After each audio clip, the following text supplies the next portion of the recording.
जय हिंद। दोस्तों, जब हम नए होते हैं और म्यूचुअल फंड में इन्वेस्ट करने के लिए सोचते हैं या फिर करते हैं, तो अक्सर हमसे छोटी बड़ी बहुत सारी गलतियां होती है। हमें ये मालूम नहीं होता है कि भाई हमें किस फंड का कितना फंड लेना चाहिए, किस तरह का फंड लेना चाहिए। इस तरह की तमाम हम गलतियां शुरू में करते हैं और जिसका खामियाजा हमें आगे चल करके उठाना पड़ता है। एक अच्छे म्यूचुअल फंड के इन्वेस्टर बनने के लिए हमें बहुत सारी छोटी बड़ी बातों को ध्यान में रख करके म्यूचुअल फंड में इन्वेस्ट करना होता है। तो आज की वीडियो में कुछ इसी तरह की गलती के बारे में मैं आप सभी को बताऊंगा, ताकि आप उन गलतियों को अवॉइड करके एक अच्छे इन्वेस्टर बन सकें। तो हमेशा की तरह आज की वीडियो बहुत इंफॉर्मेटिव होगी, इसलिए मैं रिक्वेस्ट करूंगा आप सभी से कि इस वीडियो को अंत तक जरूर देखिएगा। तो स्वागत है आप सभी का एक नई वीडियो में। आशा करता हूँ आप सब अच्छे होंगे। मैं हूं अनवर अंसारी। चलिए पेश करते हैं।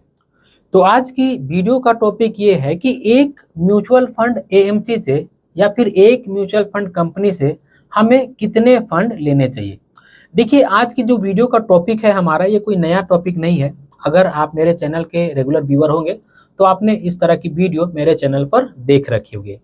तो इस बात को समझाने के लिए अगर मैं क्वांट एएमसी का एग्जाम्पल लूँ तो आप सभी जान रहे होंगे, बहुत सारे ऐसे लोग होंगे जिनको ये बात मालूम होगा कि क्वांट के जितने भी म्यूचुअल फंड हैं वो या तो सबसे अच्छा रिटर्न देते हैं या तो वो सबसे अच्छे रिटर्न देने वाले फंड में शामिल होते हैं।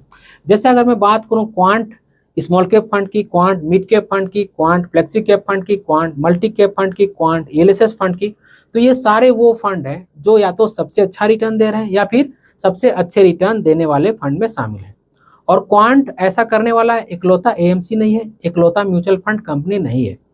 बहुत सारी म्यूचुअल फंड की स्कीमें एसबीआई के पास भी है जो बहुत ही शानदार परफॉर्मेंस कर रही है। इस तरह की बहुत सारी एएमसी हैं जिनके पास एक से ज़्यादा बहुत ही शानदार म्यूचुअल फंड की स्कीमें हैं। तो इसका मतलब क्या हुआ कि हमें एक ही एएमसी से सारे फंड ले लेने चाहिए। जैसे हमने अभी जाना कि क्वांट के बहुत सारे म्यूचुअल फंड हैं जो बहुत अच्छा परफॉर्मेंस कर रहे हैं, यहाँ तक कि सबसे अच्छा रिटर्न दे रहे हैं। तो इसका मतलब क्या हुआ कि सारे जो म्यूचुअल फंड की स्कीमें हैं हमें क्वांट का ले लेना चाहिए। इसी तरह से अगर हम ये जान रहे हैं कि एसबीआई के बहुत सारे म्यूचुअल फंड ऐसे हैं जो बहुत अच्छा रिटर्न दे रहे हैं, तो क्या हमें सारे एसबीआई के म्यूचुअल फंड ले लेना चाहिए।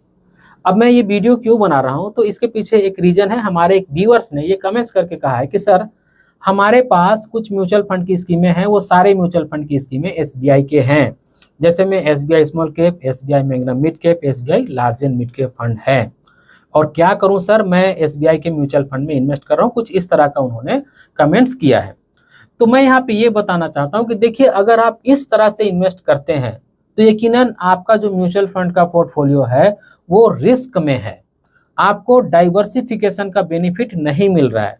अगर आपको डाइवर्सिफिकेशन का बेनिफिट चाहिए तो आपको इस बात का ध्यान रखना होता है कि अगर आपके पोर्टफोलियो में या फिर आपने 3 म्यूचुअल फंड की स्कीम में इन्वेस्ट किया है तो वो तीनों म्यूचुअल फंड की स्कीम अलग अलग फंड हाउस से होना चाहिए। और अगर किसी एएमसी का फंड आपको ज़्यादा पसंद है तो एक के जगह पर 2 ले लीजिए, लेकिन 2 से ज़्यादा नहीं होना चाहिए। और ऐसा तो बिल्कुल भी नहीं होना चाहिए कि आपका 100% पैसा एक ही फंड हाउस के म्यूचुअल फंड की स्कीम में लगा हो। अगर आप ऐसा कर रहे हैं तो आपके पोर्टफोलियो पर रिस्क थोड़ा सा ज़्यादा है, क्योंकि आपका जितना पैसा है वो सारा पैसा एक ही एएमसी के पास है। जितने भी म्यूचुअल फंड कंपनियां हैं उन सब की इन्वेस्टमेंट की स्ट्रेटजी अलग अलग होती है। कुछ म्यूचुअल फंड एएमसी ऐसे होते हैं जिनको कोई पर्टिकुलर स्टॉक्स पसंद आ जाता है तो वो सारे म्यूचुअल फंड की स्कीम में सिमिलर स्टॉक्स रख देते हैं। ऐसा भी हमें देखने को मिलता है। तो अगर आप एक ही एएमसी के ज़्यादा फंड ले रहे हैं तो ये भी हो सकता है कि बहुत सारा जो स्टॉक्स है वो आपको सिमिलर मिल रहा है, भला ही आप अलग अलग फंड क्यों ना ले रहे हैं, अलग अलग कैटेगरी क्यों ना ले रहे हैं। तो इस तरह से आप कह सकते हैं कि आपको डाइवर्सिफिकेशन का बेनिफिट तो बिल्कुल भी नहीं मिल रहा है। तो आप मेरे कुछ व्यूअर्स ये भी कह सकते हैं कि सर, यहाँ पे तो देख सकते हैं कि ये तो डाइवर्सिफाई पोर्टफोलियो है, इसमें स्मॉल कैप भी है, मिड कैप भी है और लार्ज कैप भी है, तो आप कैसे करें कि डाइवर्सिफिकेशन का बेनिफिट नहीं मिल रहा है। तो मेरे भाई, आपको ये समझना होगा कि डाइवर्सिफिकेशन के लिए अलग अलग कैटेगरी का फंड रखना भर जरूरी नहीं होता है। उसके लिए बहुत सारी बातें होती हैं जिनको ध्यान में रख करके आपको म्यूचुअल फंड में इन्वेस्ट करना होता है। जैसे इन्होंने अलग अलग कैटेगरी का चयन तो जरूर किया है, लेकिन इनके पास एक ही फंड हाउस के सारे फंड है। ये ऐसा कर सकते थे कि ये जो स्मॉल कैप फंड है वो एसबीआई का रख लेते, मिड कैप फंड किसी और फंड का रख लेते, और ये जो large and mid cap fund है ये किसी और एएमसी का रख लेते। अगर ये अलग अलग एएमसी का फंड रखते तो मैं कह सकता था कि ये एक डाइवर्सिफाइड पोर्टफोलियो है, लेकिन अभी मैं ऐसा बिल्कुल नहीं कह सकता हूँ। लेकिन मेरा ये भी कहने का मतलब बिल्कुल भी नहीं है कि ये फंड खराब है, ये फंड अपने जगह पर बहुत ही बेस्ट फंड है। लेकिन आपको डाइवर्सिफाई करने के लिए अपनी पोर्टफोलियो को क्या करना चाहिए, उसके लिए मैं आप सभी को बता रहा हूँ। और ऐसा करने से दिक्कत क्या होता है, आप सभी को याद होगा, अगर आप बहुत पुराने इन्वेस्टर होंगे तो आपने देखा होगा कि कुछ समय पहले एचडीएफसी के भी कुछ फंड से हमें अच्छा रिटर्न नहीं मिल रहा था। और वर्तमान में भी अगर बात करूं तो एक्सिस के कुछ ऐसे फंड हैं जिनसे अच्छा रिटर्न अभी भी फिलहाल नहीं मिल रहा है। जिस तरह का परफॉर्मेंस होना चाहिए था उस तरह का परफॉर्मेंस हमें अभी देखने को नहीं मिल रहा है। एचडीएफसी का तो बहुत हद तक सुधार भी हो गया और ठीक भी है, बहुत शानदार रिटर्न मिल रहा है। लेकिन एक्सिस के कुछ फंड है जिनसे हमें जितना रिटर्न मिलना चाहिए था उतना रिटर्न नहीं मिल रहा है। तो अगर कोई एक्सिस के सारे म्यूचुअल फंड ले लिया होता तो आज उसको जितना रिटर्न मिलना चाहिए मेरे ख्याल से उतना रिटर्न नहीं मिलता। तो इस तरह की बातें हो सकती है आप लोगों के साथ में। और जब आप अलग अलग फंड हाउस के फंड में इन्वेस्ट करते हैं तो आपको अलग अलग फंड मैनेजर, अलग अलग जो फंड हाउस की एक्सपर्टीज है उसका फायदा मिल जाता है। तो आप कह सकते हैं कि आप बहुत ही शानदार म्यूचुअल फंड की पोर्टफोलियो बना सकते हैं। तो मेरा बस इस वीडियो का उद्देश्य ये है कि जब भी आप म्यूचुअल फंड की पोर्टफोलियो बनाते हैं तो हाँ, ये भी कहा जा सकता है कि जब हम नए होते हैं तो अक्सर हमसे गलतियां होती हैं, लेकिन हमें ये चाहिए कि हम समय रहते उन गलतियों को चिन्हित करें और उन गलतियों को सुधारें और अपने लिए एक अच्छा सा पोर्टफोलियो बनाएं। तो मेरे ख्याल से ऐसा तो हमें नहीं करना चाहिए कि एक ही एएमसी के सारे फंड ले लिए। आपको ये करना चाहिए कि सारे जितने भी फंड है वो अलग अलग एएमसी के होने चाहिए। अगर आपको ज़्यादा किसी एएमसी का फंड पसंद आता है तो एक से जगह पर दो ले लीजिए, लेकिन ऐसा बिल्कुल नहीं करना चाहिए कि 100% पैसा हमारा एक ही एएमसी के हवाले कर दिए। ऐसे में आपके पोर्टफोलियो पे बहुत ज़्यादा रिस्क हो जाता है, इसलिए हमें ऐसा नहीं करना चाहिए। लेकिन अब यहाँ पे सवाल ये आता है कि आखिर लोग ऐसा क्यों कर लेते हैं, ऐसा क्यों हो जाता है कि किसी के पोर्टफोलियो में एक ही फंड हाउस के सारे फंड हो जाते हैं। तो इसके कारण तो बहुत सारे हैं, लेकिन मैं दो कारण मेजरली आप सभी को बताऊंगा।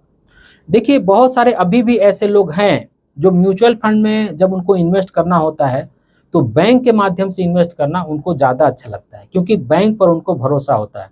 मैंने पर्सनली कई लोगों से ऐसा बात किया है, उनका यही कहना है कि जब मैं बैंक के माध्यम से इन्वेस्ट करता हूँ ना, तो मेरे को वहाँ पे सर्विस मिल जाता है, ऑफलाइन प्रेजेंस मिल जाता है। जब भी मेरे को कोई दिक्कत होता है तो मैं वहाँ पर जा करके अपनी प्रॉब्लम के बारे में बता सकता हूँ, और मुझे विश्वास होता है, थोड़ा सा यकीन होता है जब मैं बैंक के माध्यम से इन्वेस्ट करता हूँ तो। लेकिन अधिकतर छोटे जगह पर अगर देखा जाए तो बैंकों में म्यूचुअल फंड के एडवाइजर्स बैठे नहीं रहते हैं। वहाँ पे जो एम्प्लॉय बैठे हुए रहते हैं उनको खाली यही बताया जाता है कि भाई ये वाला फॉर्म है, इसमें यहाँ यहाँ दस्तखत करा लेना है और ये डॉक्यूमेंट्स आपको ले लेना है। मेरे को लगता है कि ऐसा अधिकतर जगह पर होता है। मैं ऐसा कोई क्लेम नहीं कर रहा हूँ, गारंटी के साथ नहीं बोल रहा हूँ, लेकिन अधिकतर जगह पर ऐसा होता है। अब हमारे यहाँ भी मैंने यही देखा है कि हमारे यहाँ जो भी बैंक है वहाँ पे एडवाइजर्स बैठे नहीं रहते हैं, वहाँ पे जो बैंक के कर्मचारी होते हैं वही आपका फॉर्म ले लेते हैं। तो जब एक निवेश करने वाला भी नया होता है और निवेश करवाने वाला भी नया होता है तो ऐसा अक्सर हो जाता है। और जिस बैंक में आप जाएंगे अधिकतर बार यही देखा जाता है कि वो बैंक का जो कर्मचारी होता है या फिर वो बैंक होता है वो यही चाहता है कि हमारे ही एएमसी का आप ये जो फंड है वो ले। तो इस तरह से भी एक ही एएमसी के ज़्यादा फंड हमारे पास हो जाते हैं। अब देखिए, मैं इस बात का बिल्कुल खिलाफ नहीं हूँ, आपको बैंक से जाकर के म्यूचुअल फंड नहीं लेना चाहिए। अगर आपको तसल्ली होता है, भरोसा होता है, अगर आपको सर्विस मिलता है तो बिल्कुल आप बैंक से जाकर के म्यूचुअल फंड ले सकते हैं, क्योंकि बैंक का ऑफलाइन प्रेजेंस बहुत ज़्यादा होता है और ऐसे में आपको सर्विस मिल सकता है। तो ये भी एक कारण हो सकता है कि लोगों के पोर्टफोलियो में एक से ज़्यादा या फिर एक ही एएमसी के सारे फंड होते हैं।